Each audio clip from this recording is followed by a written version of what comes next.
talk prickled. She knew why Emma and Naomi kept telling her how much their children would love her. They figured Miriam would probably never be a mom herself. Since that terrible day when she'd witnessed an Englisher shoot Mom and Dad at their general store, her anxiety had kept her a prisoner here in the house where she'd grown up. There wasn't much of a chance of meeting a nice fellow and starting a family when you were too terrified to leave your brother's farm. Miriam washed her hands and picked up a dish towel. She'd best snap out of this mood. She shouldn't let envy spoil the afternoon, not when she'd been so looking forward to this visit. She'd missed Emma since her sister's marriage to Sam Christner some months back. Since his buggy accident, Sam didn't see so well, and her sister liked to stay close by her new husband, helping in their general store and around the house. Nowadays, Emma couldn't come by her old home more than a few times a month. That, of course, was as it should be. And if things were different, if Miriam were different, she could have hitched up and driven into town to visit Emma whenever she liked. John's Mill was only a half-hour buggy ride from the Hochstedler farm. As things stood, though, it might as well have been on the other side of the world. "Naomi," Emma was saying now, "I don't want to be a bother about the cradle. Joseph's woodworking business is doing so well that I'm sure he's got orders backed up. The pieces he sends to the store sell like hotcakes, so I thought I'd speak to you first. I want you to tell me plain if he doesn't have the time." "Don't be silly. He's busy, yeah, but he'll find time to make a cradle for you," Naomi assured her. "Family comes first for Joseph, always. Just you tell him what you'd like, and he'll see to it." "I really like the one he made when you two were courting," Emma said.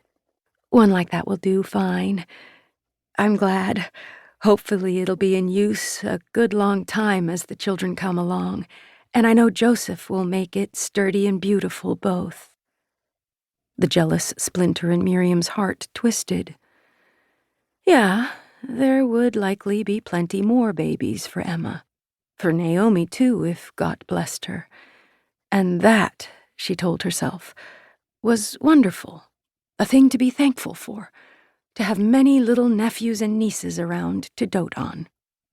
It would be almost as sweet as having a husband and kinder of her very own. Almost. Her hands crumpled the towel into a wrinkled ball. She should get away from this kitchen before the other women picked up on her gloomy mood. Maybe she'd go outside and see Breeze. She'd not had the time to visit with the horse earlier because there'd been the lunch to get ready. Miriam quietly opened a cupboard door and took a few sugar cubes from their box. "I'm going out to the barn for a minute." "Oh, but Miriam," Emma and Naomi exchanged glances. "I so wanted to spend time with you today. Come sit down with us and let's talk about the quilts." "Don't worry, I'll be right back." Miriam tried a half-hearted chuckle. "You know I won't be going very far."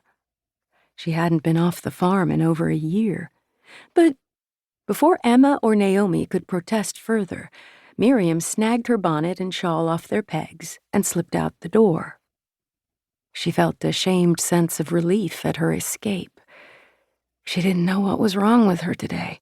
It wasn't the usual panic. Nowadays, as long as she stayed at home and away from Englishers, she was able to stave that off. Mostly. This was different. She felt fidgety, restless. She'd been feeling this way a lot lately, as if she were waiting for something important to happen. But it never did. It was the weather, likely. Winter had overstayed its welcome. Once spring arrived, she'd feel better. In the meantime, count your blessings, she lectured herself as she headed across the damp, chilly yard. Not so long ago you couldn't set foot outside the house without having one of your attacks. But now you can go to the barn and the chicken house most days without a scrap of trouble, and you've a family who loves you in spite of the fact you're more a burden to them than anything. That's something to be thankful for.